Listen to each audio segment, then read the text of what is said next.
Hello friends, welcome to my channel Vigyan ma'am. Friends, आमर political science रे जो important topic थिला इंडियन कॉन्स्टिट्यूशन आ तार जो आर्टिकल्स गुड़िक थिला से विषय रे आज हमें कंप्लीट डिस्कशन करबा। तो 1946 मसीह रे भारतर अवस्था अनुध्यान करी कैबिनेट मिशन रो प्रस्ताव अनुଯାयी संविधान प्रणयन सभा गठन पई जुलाई मासरे निर्वाचन अनुष्ठित होइथिला। ताले 1946 मसीहार हमर संविधान प्रणयन सभा पई निर्वाचनटीए अनुष्ठित होइथिला। तो फ्रेंड्स, ए जो भिडियोटी आपण मानक पई कॉन्स्टिट्यूशन ऊपर नै आसीची, जदि आपण मानक भलो लागुथाय ताले लाइक शेयर कमेंट करबा को आदो भी भूलिबे नै। चैनल नुआ थले जदि सब्सक्राइब करूचंती मोर प्रत्येक वीडियो आपण पाखरे प्रथमे पहुंचबो। Then friends start. Sachchidananda Sinha सभापतित्व रे एही संविधान प्रणयन सभार प्रथम अधिवेशन डिसेम्बर 9 1946 मसीह बसीथिला। ताले प्रथमे जो अधिवेशन टी बसिला 1946 मसीह केबे डिसेम्बर 9 तारिख रे बसिला। तो सभापति एथरे किए रहिले सच्चिदानंद सिन्हा। एहार स्थायी सभापति भाबे डॉक्टर राजेंद्र प्रसाद निर्वाचित होइथिले। तो प्रथम सभारे रहिले हमर सभापति सच्चिदानंद सिन्हा, किंतु तापरे स्थायी सभापति भाबे निर्वाचन कर दिया गला काहाकू राजेंद्र प्रसाद को स्थायी सभापति भाबे निर्वाचन कर दिया गला। तापरे डॉक्टर भीमराव आंबेडकर चिठा प्रणयन कमिटी रो अध्यक्ष रूपे नियुक्ति पाइथिले। ताले संविधान रो चिठा प्रणयन कमिटी हैला तार अध्यक्ष हेले हमर भीमराव आंबेडकर। देन देखिबा 1946 मसीहा डिसेम्बर मास 9 तारिख रु 1949 मसीहा नवेम्बर 6 तारिख पर्यंत संविधान प्रणयन सभा बसीथिला। ताले 1946 डिसेम्बर 9 रु 1949 नवेम्बर 26। तो एटा केते दिन, ए पीरियड टी केते दिन थिला? 2 वर्ष 11 मास 18 दिन। वेरी वेरी इंपोर्टेंट क्वेश्चन जोटा कि प्राय कॉम्पिटिटिव एग्जाम मानकरे आसुचे। संविधान प्रणयन सभा जो थिला, जो गठन करबा को केते दिन तांको टाइम लागिथिला? 2 वर्ष 11 मास 18 दिन।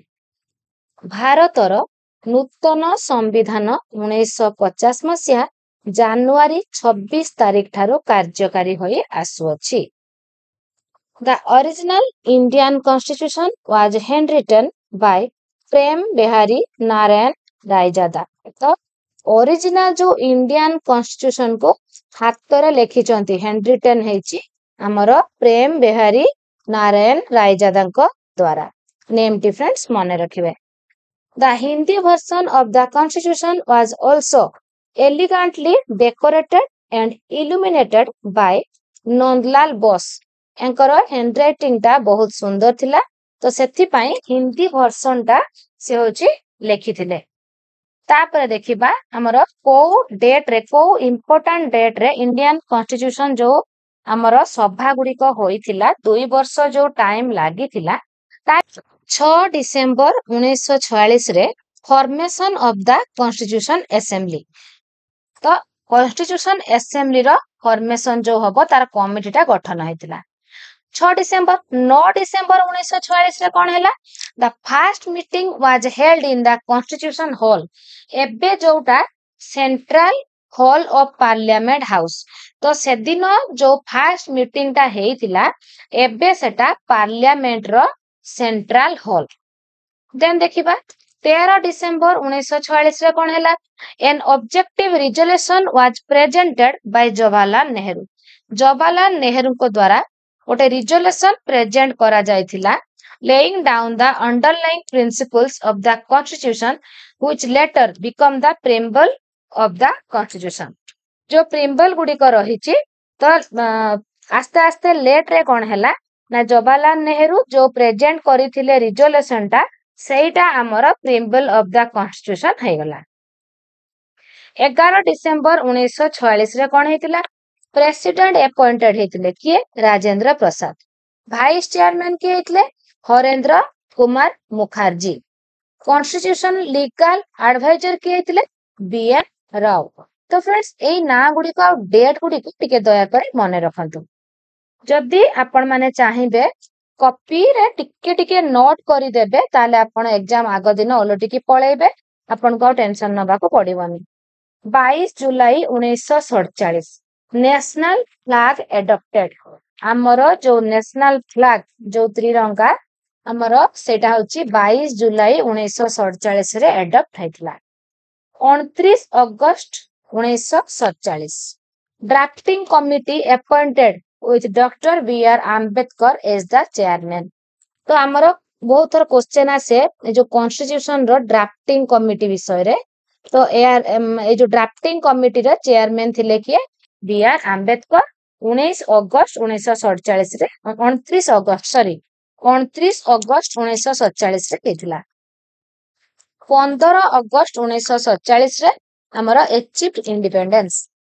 देन 16 जुलाई 1948 along with Horendra Kumar Mukherjee, V.T. Krishnamachari was also elected as second vice president of Constituent Assembly। 26 नवेम्बर 1949 रे कोन हला Constitution of India passed and adopted by the Assembly। Assembly द्वारा adopt करा गला and passed and adopted पास करा गला and adopt करा गला केबे 26 नवेम्बर 1949 रे। 24 जनवरी 1950 रे कोन हला last meeting of constituent assembly constitution of India all signed and accepted केबे 24 जनवरी 1950 रे। 26 जनवरी 1950 रे कोन हला constitution of India came into force. तो 26 जनवरी 1950 बेले को आसिकी मुख्य स्रोत रे हमरो शामिल हे गला। तो फ्रेंड्स हमरो मुख्य स्रोत रे शामिल हैला 1950 26 जनवरी रे जोटा की 2 वर्ष 11 मास 18 दिन टाइम लागिथिला। टोटल 6.4 मिलियन खर्च हैथिला। Indian Constitution accepted with 395 article, 8 schedules, 22 parts।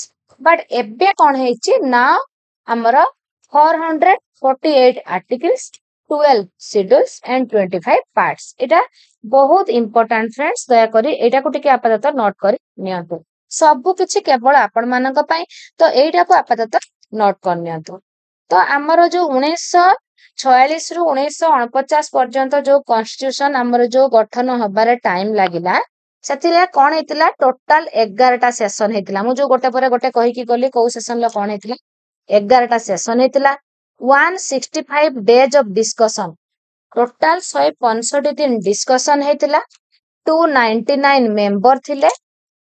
2000 amendments made before finalization final हबा पूर्वरु हमरो 2000 अमेंडमेंट्स तयारी करा जायतिला। 1950 मसिया ठारू होइतिबा संविधान रे प्रथम थर पई 1976 मसिया रे 42 तम संशोधन 42 अमेंडमेंट जो कहंती सेही अनुसार प्रस्तावना रे तीनोटी नुवा शब्द जोड़ा हैची समाजवादी धर्मनिरपेक्षता संगति। तो क्वेश्चन आसे एई तीनोटी आपनकर को मसिया रे आउ केते हमर जो अमेंडमेंट रे जोड़ा हैची 42 1976 रे। देन फ्रेंड देखिबा भारतर संविधान रो तृतीय परिच्छेद रे 12 धारा ठारू 35 धारा मध्य रे 7 गोटी मौलिक अधिकार प्रदान करा जाय थिला किंतु 1978 मसिया रे 44 तम संविधान संशोधन व्यवस्था अनुसार 7 गोटी अधिकार रु हमर जो संपत्तिगत अधिकार को मौलिक अधिकार रु फंडामेंटल राइट्स रु पृथक करा गला। तापर ता कोन करा गला ताको आईनगत अधिकार रूपे अंतर्भुक्त करा गला। संपत्तिगत अधिकार को मौलिक अधिकार रु बाद देकी ताको आईनगत अधिकार रूपे अंतर्भुक्त करा गला कोथरे 44 तम संविधान संशोधन तो 1978 मसिया रे। तो जो 6टी मौलिक अधिकार समानता स्वाधीनता शोषण विरुद्ध रे अधिकार ଧର୍ମଗତ ସ୍ୱାଧୀନତା, ସାଂସ୍କୃତିକ ଓ ଶିକ୍ଷାଗତ, ସାମ୍ବିଧାନିକ ପ୍ରତିକାର ଅଧିକାର। ତ କୋଉ ଧାରାରୁ କୋଉ ଧାରା? 14 ରୁ 18 ଧାରା ସମାନତା ଅଧିକାର, ଭେରି ଭେରି ଇମ୍ପୋର୍ଟାଣ୍ଟ। ସ୍ୱାଧୀନତା ଅଧିକାର 19 ରୁ 22, ଶୋଷଣ ବିରୁଦ୍ଧରେ ଅଧିକାର 23 ରୁ 24, ଧର୍ମଗତ ସ୍ୱାଧୀନତା ଅଧିକାର 25 ରୁ 28, ସାଂସ୍କୃତିକ ଓ ଶିକ୍ଷାଗତ ଅଧିକାର 29 ରୁ 30, ସାମ୍ବିଧାନିକ ପ୍ରତିକାର ଅଧିକାର ଏଇଠି ଫ୍ରେଣ୍ଡସ୍ ମୁଁ ଆଉ ଲେଖି ନାହିଁ ରହିଯାଇଛି, ଏଟା ହଉଛି 32 ରୁ 35 ହବ।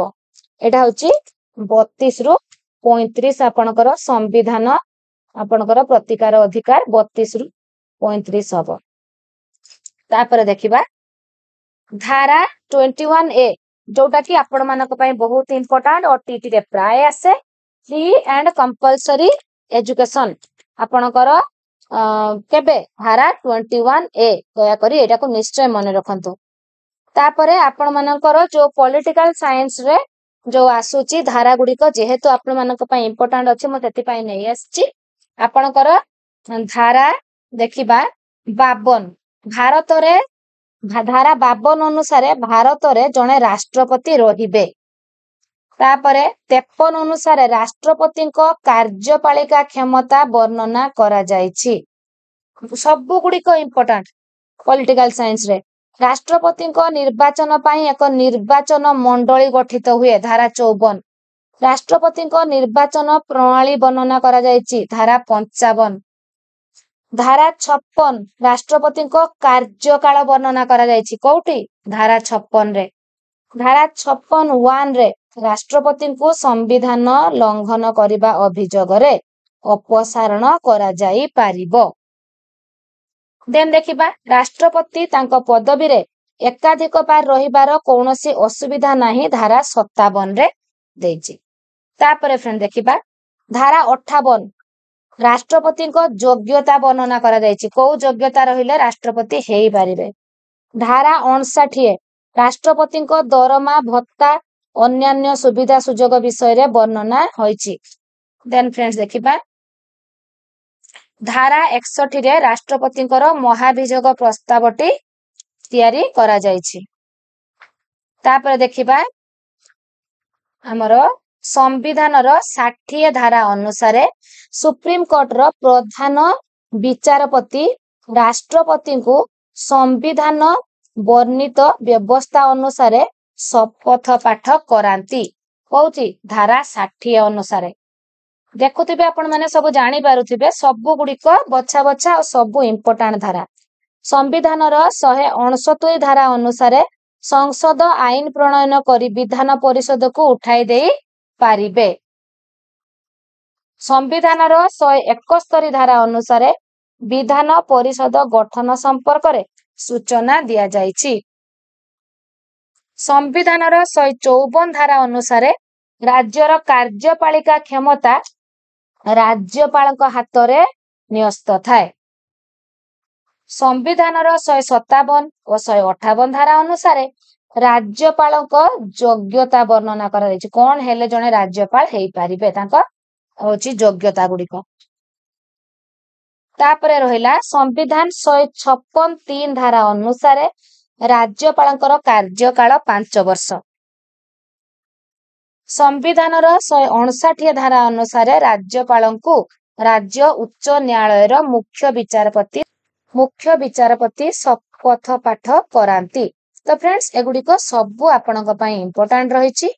तो आमे एठी इंडियन कॉन्स्टिट्यूशन रो गठन तार जो आर्टिकल्स गुडी को जो गुडे की आपण मानक पई इंपोर्टेंट रहउछि एग्जाम रे आसुछि सेई गुडी को आमे आलोचना करि देले। तो आमे नेक्स्ट वीडियो रे हमर प्रीवियस ईयर रे जो क्वेश्चन गुडी को रहउछि बहुत जन कमेंट करूचंती जे प्रीवियस ईयर रो क्वेश्चन को 2-3 वर्ष रो आपनकर 2024 21 17 18 एम्ति सब डिस्कशन करिबा पई तो आमे एगुडी को डिस्कशन करिबा। तो आज पई एते की टेक केयर।